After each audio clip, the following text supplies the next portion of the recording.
Welcome back, everybody. We're going to continue on with our JCM800 work here with my personal JCM800. I was using this thing for some band practice and it died at band practice. Was cutting in and out, so we're going to take a look, see if I can fix it. This one is a 2204 model, the 50 watt. I have recapped it at some point when I first got it. This one, it also does have the Drake transformers, all original transformers. It's a little bit older. It's not as early. It's not like an early 80s one, though. So I may modify this to that earlier circuit while we're in here. Let's take a look at what it needs first. Okay, here's one thing it needs. I was taking out the screws that hold the chassis in. This one is pretty dang rounded out. So I'm going to get a new one of those because I don't like that. Also not sure what the deal is here, but the one that was bad stripped out is shorter than the other guys, so this was replaced at some point. I know somebody has worked on this amp before I got it years ago, but I'm just going to order some new ones. You can take a closer look at these Drake transformers here. You have to look up when they stop production with these. A lot of people say the later ones that don't have these transformers are not worth buying, but you know, get what you can. These EL34s do look a little tired. I'm going to throw them on the tester, this one especially. This could be our problem right here. I'll put those on the tester and see what's going on. Looking inside the amp here, this does kind of match up with what I remember. The filter caps were changed out. Bias caps were changed out when I first got the amp. Not much else going on. It's mostly stock. This pot had been replaced when I first got it and is not the right type. So it has short wires run to the circuit board. This is one of the things people complain about with these ones is that the pots are board mounted, but to be honest, although that is something that if I were designing this amp from scratch, I would not do. It is kind of nice because you can just pull the knobs off and they're nuts for these guys. And then that whole thing just comes off as one unit. Whereas on the later ones, you kind of have the pots, or I'm sorry, the earlier ones that don't have this, or the 100 watt models. You kind of have two units there with the pots as one structure and the board as another. Now there is one thing in here that I know I modded at one point. Let's see if I'm correct where this is. First of all, we'll double check that there's no voltage, but there really shouldn't be. I haven't played this in quite a while. Okay, so we're safe.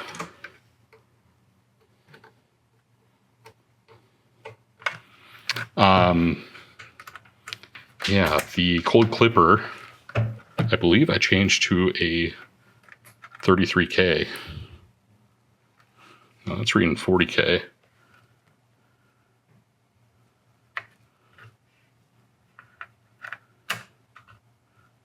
Let's see what's next to it there. That's 466.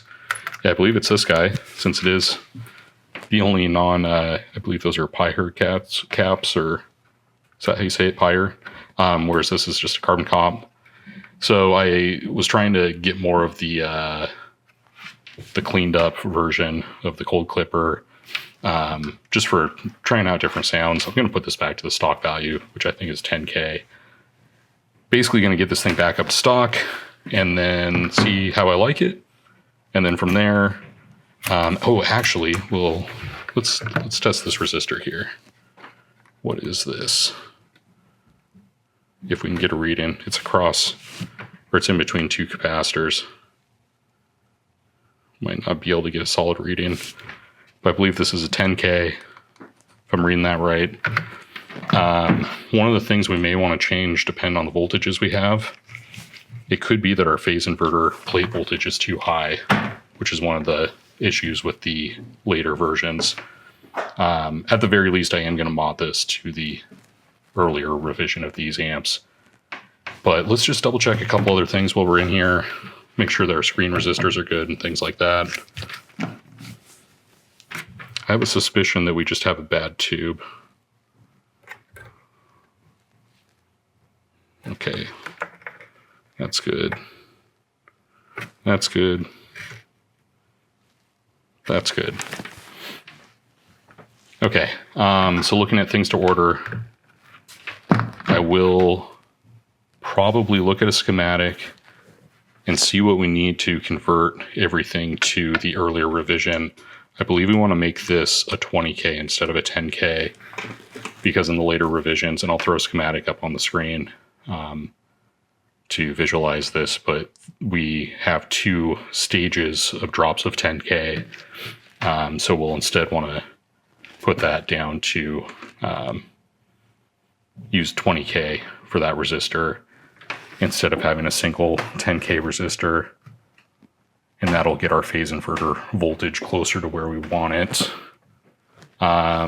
Let's get those tubes on the tester. I will also order a different pot for VR2. See if I can see what that is.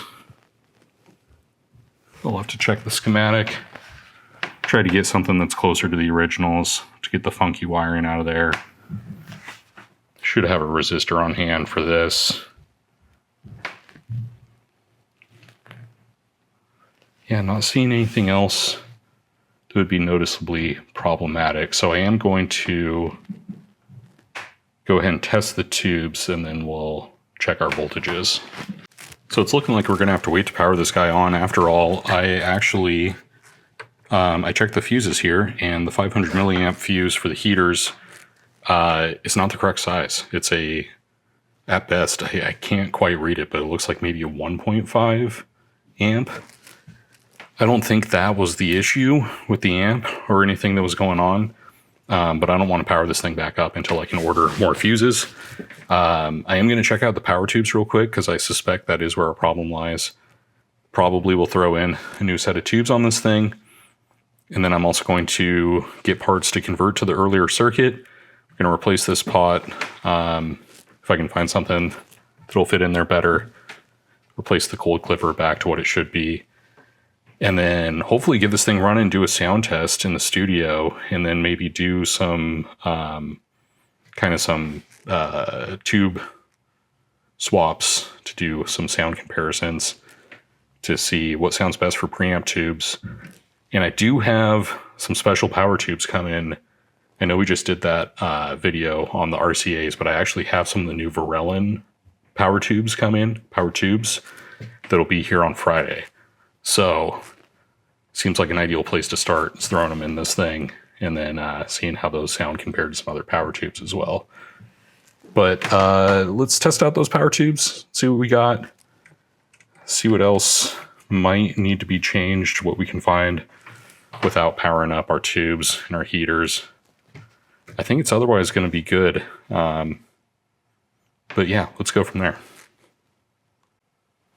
So when I say these power tubes look tired, this is what I'm talking about. Look how faded that logo is. These guys have really seen some heat.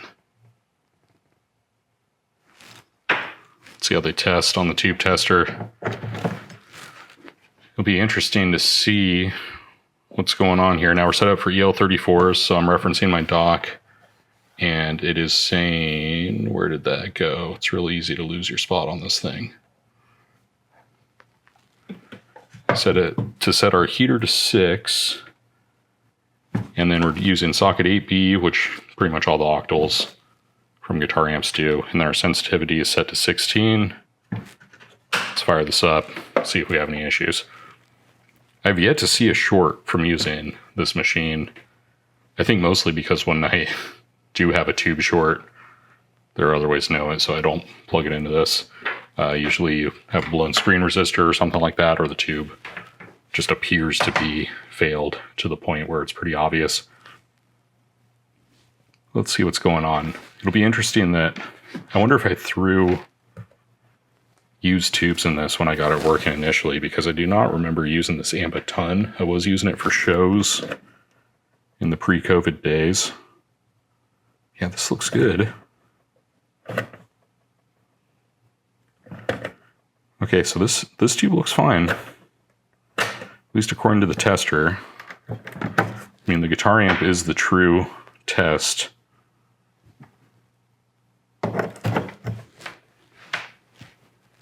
Let's see. If this guy is also good, we're going to...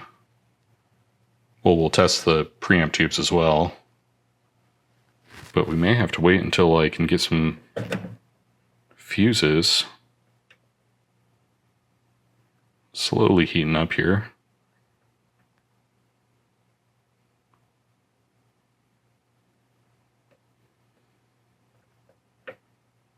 Okay.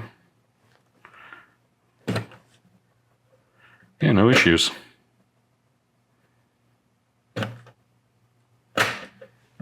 Okay, let's do our 12AX7s.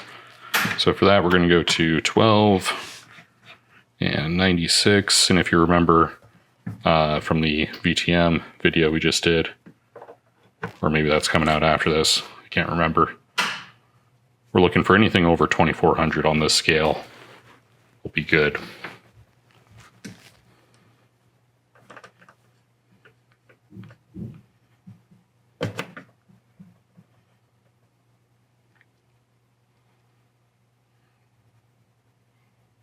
Okay, so maybe not great, but not terrible. Oh, look at that, dropping a little bit. It is possible we have a bad preamp tube. That's right on the cusp.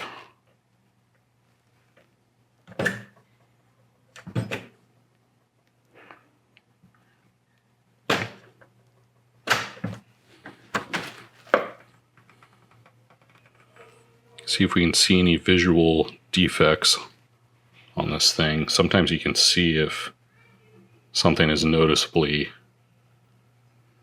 failed.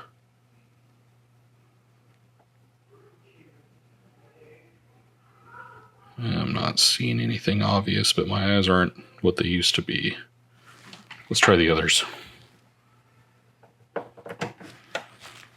I will probably, since I think I will be using this amp a bit more for some recording, I probably will just throw some new preamp tubes. And actually thinking of just trying a few different brands and doing a kind of shootout video. Is that what you call that? Just like a tube comparison, some tube rolling. I've never been a guy to do that. I've always just kind of stuck with JJs, or in some amps use TADs when I was like really playing a lot and recording a lot, just because they were handpicked for better reliability. I believe, I could be wrong here, but I believe all the TAD tubes are not, they don't manufacture anything, they just hand select and then rebrand. Or potentially pay for that service. I don't know how that works. Yeah, see, this guy is much better than the other two immediately. So it could be we have a couple questionable preamp tubes. Now it's interesting, I was using this in practice and it was kind of just like cutting in and out. So bad power, or I'm sorry, preamp tube definitely could do that. Especially if it's failed in a way where the vibration, it was sitting on top of a 4x12, played it like show volume. So it could very well be that just the vibration of sitting on top of the amp. This is one like hidden in the video tip here for troubleshooting, but if you ever have an amp that you suspect has like a loose connection or something like that, and you want to check if it's from the vibration of sitting on top of your speaker cabinet, if you have a long enough speaker cable, take that head and set it on the ground.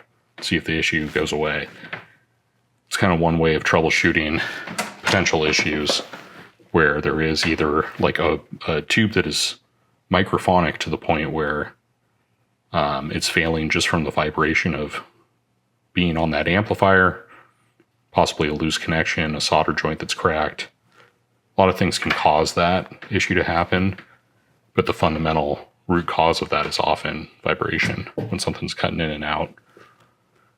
Okay, well, not the results I wanted for the evening, but I will be ordering some parts for that JCM800. I was hoping that we were going to find something more definitive, or at the very least would be able to power up, but not having that fuse for the heaters kind of jams that up. So sorry for that. Looks like I cannot to answer the question of this video, can I fix this amp this evening?